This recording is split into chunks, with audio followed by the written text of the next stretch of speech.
So let's talk about the last 12 months. Jazz, what's it been like for you? How have you coped? Yeah, I think the past 12 months, wow, it feels crazy that it's been 12 months and at times it's felt like it's flown by and time's gone really quick. But then I guess going through it sometimes has really felt like it's dragged. Becky, I'm sure it's the same for you, missing everyone, but you've got little Jack to keep you busy.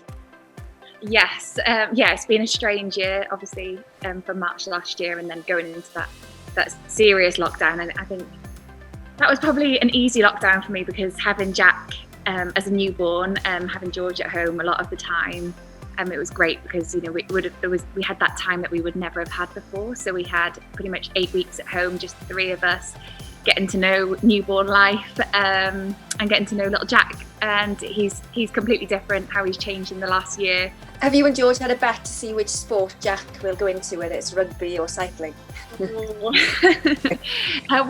haven't yet, but he had the bike for Christmas off my husband, and he was pretty much 8 months old, and it's obviously like a little balance bike that stays on its own, and he's already whizzing around on it, so could well be the cycling world. Watch this space. For me, my first experience of the Commonwealth Games, I was 15 years old in Melbourne, which to think back to being 15, I was kind of like a rabbit in headlights, but just took on every single experience. And I think for me, looking back, that was probably one of the moments where I was like, wow, like I want to do this again and again. And I just absolutely loved it. And it really gave me that fire in my belly to go on to want to achieve more in the sport. And to be able to say that I've been able to go to the Commonwealth Games 4 times and to be the flag bearer in 2018 Commonwealth Games, it's just so surreal. I was very emotional when I was actually asked to be the flag bearer. For me, my first sort of senior achievement was Commonwealth in 2010, coming away with 2 medals and having my only opportunity to race for Wales because I missed out on 2014.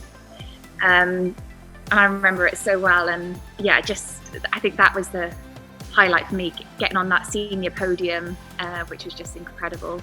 How important and proud are you that you are part of that journey for so many youngsters now? For me, growing up, one of 6 children and 5 of them girls, I just looked up to my mum. She's incredible. She's inspired me to do what I do. And she is the fittest she's ever been. And she's in her 50s now. And I think just being positive about body image, encouraging people to do things is so important. I've been very lucky to have so many incredible coaches and kind of mentors, I guess, in my sporting journey. Even from a youngster, I just remember the coaches, and a lot of them would be volunteers.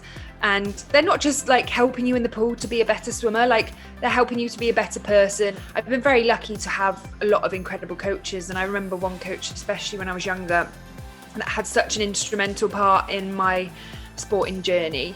To think of us as role models, it still sounds a bit surreal. As Wales, it's such a supportive nation, and you really do feel like everyone is behind you and supporting you the whole way. So I think that does really make a big difference.